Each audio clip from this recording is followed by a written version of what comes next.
బట్టతలతో బాధపడుతున్నారా? ఆధునితనమైన పద్ధతిలో hair transplantation చేయబడును. Face clinic, Hyderabad. Hello MBN Kashyap గారు. హలో అండి. హలో. కొంతమంది అండి చాలా డామినేటింగ్గా కనిపిస్తారు. వాళ్ళ తప్పులున్నా కూడా యాక్సెప్ట్ చేయరు. ఎందుకు ఆ స్టేజ్ వరకు, అంటే కొంతమంది ఎక్స్ట్రీమ్ లెవెల్కి వెళ్ళిపోతూ ఉంటారు. ఆ డామినేటింగ్ స్టేజ్ వరకు వెళ్ళిపోవడానికి కారణాలు ఏ విధంగా ఉంటాయి? వాళ్ళ తప్పును ఎందుకు యాక్సెప్ట్ చేయలేకపోతారంటారు? Single reason self respect issue అండి. నేను ఒక ఎగ్జాంపుల్ చెప్తా. 2 types ఆఫ్ పర్సనాలిటీస్. నేను దీనికి స్పెషల్గా పెట్టుకున్న పేరు, ఒకటి టాటాయిజ్ మెంటాలిటీ, ఓకే, ఇంకొకటి పార్క్యూపైన్ మెంటాలిటీ. పార్క్యూపైన్ అంటే ముళ్ళపంది. మీరు తాబేలు దగ్గరికి వెళ్తే యూజువల్గా చేసేది ఏంటి? ముడుచుకుపోతుంది, షెల్లోకి వెళ్ళిపోతుంది, రైట్? అదే పార్క్యూపైన్ దగ్గరికి పోతే అటాక్ చేస్తుంది. నేను ఇప్పుడు ఒక తప్పు చేశా, మీరు నన్ను అడిగారు తప్పులు ఎందుకు యాక్సెప్ట్ చేయం. నేను ఇప్పుడు ఒక తప్పు చేశా. ఫర్ అన్ ఎగ్జాంపుల్, ఈ వీడియో రికార్డింగే ఉంది, ఓకే? ఇది మంచిగా రాలే, ఓకే? మీరు వచ్చి నాకు చెప్పారు, కశ్యప్ వీడియో ఓకే అంత మంచిగా లేదు, కంటెంట్ బాలే, నువ్వు కొంచెం ఇంప్రూవ్ చేసుకో. నాకు ఆ తప్పు యాక్సెప్ట్ చేయటం ఇష్టం లేదు, ఓకే? ఇదర్ తాబేల్ లాగా బిహేవ్ చేస్తా, లేకపోతే పార్క్యూపైన్ లాగా బిహేవ్ చేస్తా. ఫస్ట్ నేనేం చేస్తా అంటే రీజన్స్ ఇస్తా. యాక్చువల్గా అండి నాగరాజు గారు, కూర్చొని మాట్లాడటం అలవాట్లేదు, స్టేజ్ ఉంటే బాగుంటుంది, ఆడియన్స్ ఉంటే బాగుంటారు, ఓన్లీ మీ మొహం కెమెరా మొహం చూసే చెప్పాలి. యాక్చువల్లీ నేను రీజన్స్ ఇస్తున్నా. అవును, టాటాయిజ్ లాగా హైడ్ అవుతున్నా. ఇలా కొంతకాలం జరిగిన తర్వాత రివర్స్ అవుతా. ఇక్కడ హైడ్ అయ్యి నా అది పైలప్ అవుతుంది, ఫ్రస్ట్రేషన్ లెవెల్స్ పెరుగుతాయి. విదిన్ మిల్లీ సెకండ్స్లో డామినేటింగ్ మెంటాలిటీ. పార్క్యూపైన్ దగ్గరికి పోగానే అదేం చేస్తుందంటే ముల్లి సురుతుంది. అవును, నా సేమ్ ఇదే. మీరు వచ్చి కశ్యప్ వీడియో బాలే, ఇందాకైతే నేను హైడ్ అయ్యా, రీజన్స్ ఇచ్చా. పార్క్యూపైన్లోకి పోగానే నీకేం తెలుసా, నువ్వు ఏదో కూర్చొని ఒక క్వశ్చన్ అడుగుతావు, ఎంత కష్టమో తెలుసా వీడియో చేయడం అంటే? ఎంత కష్టమో తెలుసా? అటాక్. ఈ రెండిటి మధ్య స్వింగ్ అవుతామండి. దీనికి రీజన్ ఏంటంటే, తాబేలు దాచుకోవటానికి, పార్క్యూపైన్ అటాక్ చేయటానికి కల ఏకైక రీజన్ భయం. అవైతే ప్రాణరక్షణ. తాబేలు దగ్గరికి పోతే వామ్మో నా ప్రాణం పోతుందేమో, సో దానికి సెక్యూరిటీ ఏంటి?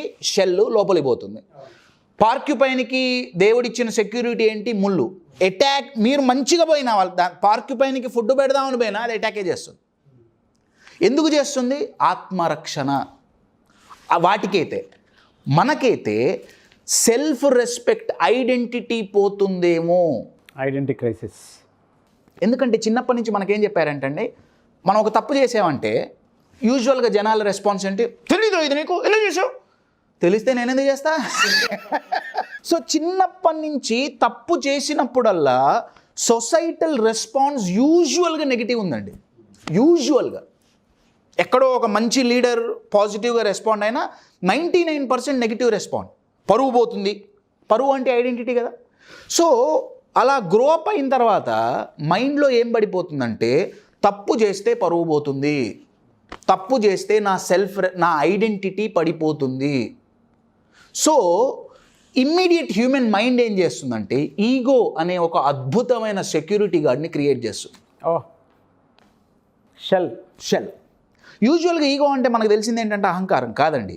ఈగో అనేది సెల్ఫ్ రెస్పెక్ట్కి హ్యూమన్ మైండ్ క్రియేట్ చేసే ఒక సెక్యూరిటీ గార్డ్. రెండిటి నుంచి కాపాడుతుంటుంది. ఒకటి ఫియర్, ఒకటి ఫెయిల్యూర్స్. నువ్వు తప్పు చేసావు, తప్పు చేస్తే ఫెయిల్ అయ్యావు, ఫెయిల్ అయితే పరువు పోతుంది. సో వాడేం చేస్తాడంటే, నేను తప్పు చేయలే, తప్పు నాది కాదు నీది. నువ్వెందుకు పాస్ అవ్వలే? దిద్దినోడు మంచోడు కాదు. నువ్వెందుకు సక్సెస్ అవ్వలే? మా నాన్న మంచి స్కూల్లో జాయిన్ చేయించలే. నువ్వు ఆఫీస్లో ఎందుకు మంచిగా రావట్లే? మా బాస్ మంచోడు కాదు. బ్లేమింగ్. మేబీ అవి కరెక్ట్ అవ్వచ్చండి, నేను కాదనట్లా.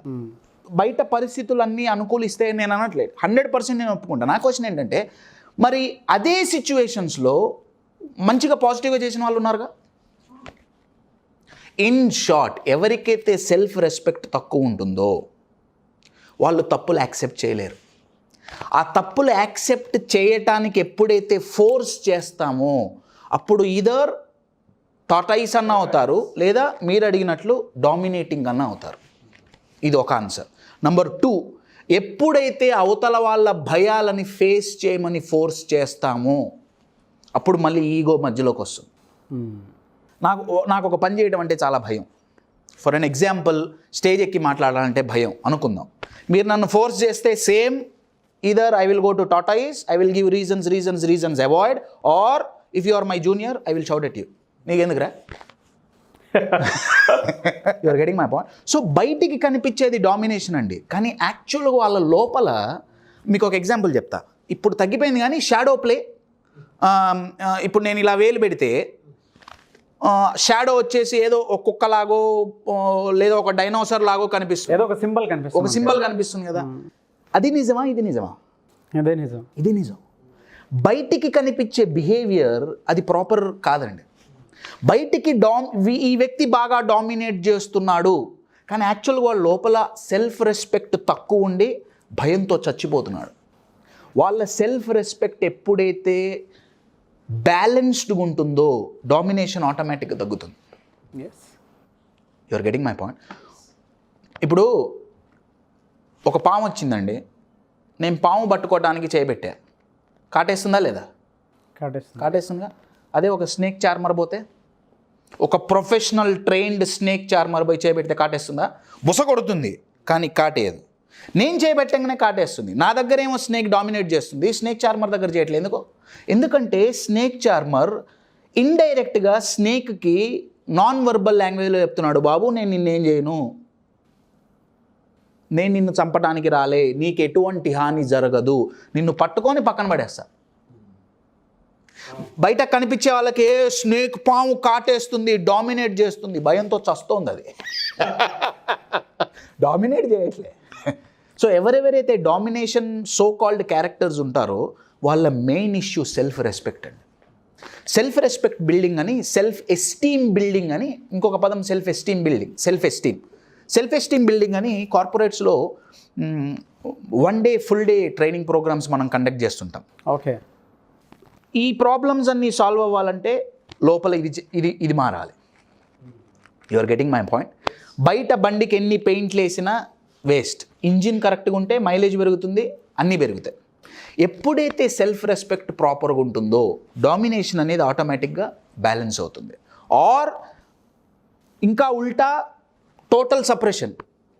అసలు నేను మిమ్మల్ని డామినేట్ చేస్తున్నా అండి, ఓకే, నేను మిమ్మల్ని డామినేట్ చేస్తున్నా అంటే మీరు నోరు మూసుకొని కూర్చుంటున్నారుగా, అది కూడా ప్రాబ్లమే అది కూడా ఇష్యూనే కదా.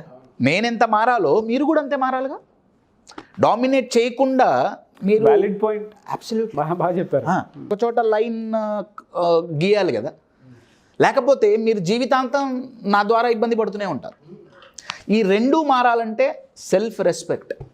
ఎప్పుడైతే సెల్ఫ్ రెస్పెక్ట్ బ్యాలెన్స్ ఉంటుందో ఆ ఈగో అనేది బ్యాలెన్స్గా ఉంటుంది. ఎప్పుడైతే అది బ్యాలెన్స్ అవుతుందో వాళ్ళ తప్పులు వాళ్ళు యాక్సెప్ట్ చేస్తారు. ఎందుకంటే వాళ్ళ మైండ్లో ఏమంటే తప్పు చేస్తే తప్పు లేదు. అసలు ఈ పదం చూడండి, మిస్టేక్ అనే పదం చూడండి ఎంత అద్భుతంగా ఉందో. MISTAKE కదా.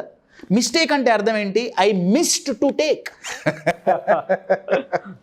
నేను ఇక్కడికి వస్తున్నా, సుమన్ టీవీకి వస్తున్నా, ఇక్కడ LV ప్రసాద్ హాస్పిటల్ దగ్గర యూటర్న్ తీసుకోవాలి, నేను తీసుకోలే, ముందుకెళ్ళిపోయా, కూర్చొని ఏడవాలనా? I miss to take a U turn, come back and take no over. కానీ అది చేయాలని, ఇదంటే రోడ్ అండి. కానీ ఒక తప్పు చేసినప్పుడు కరెక్ట్ చేసుకోవాలంటే దానికి చాలా సెల్ఫ్ రెస్పెక్ట్ ఉండాలి. 10 మంది నువ్వు దేనికి పనికిరావు, నువ్వు తప్పు చేసావు, నీ వల్ల కాదు అంటున్నా కానీ ఓకే నేను తప్పు చేశా, నేను నేర్చుకుంటా అనేది చాలా గొప్ప ఎబిలిటీ. ఆ ఎబిలిటీ డెవలప్ అవ్వాలంటే self respect. So in short my dear friends, develop your self respect. Good, thank you so much MVN Kashyap. Thank you. Suman టీవీలో మీ పర్సనల్ అండ్ బిజినెస్ ప్రమోషన్స్ కోసం కింది నెంబర్కి కాంటాక్ట్ చేయండి.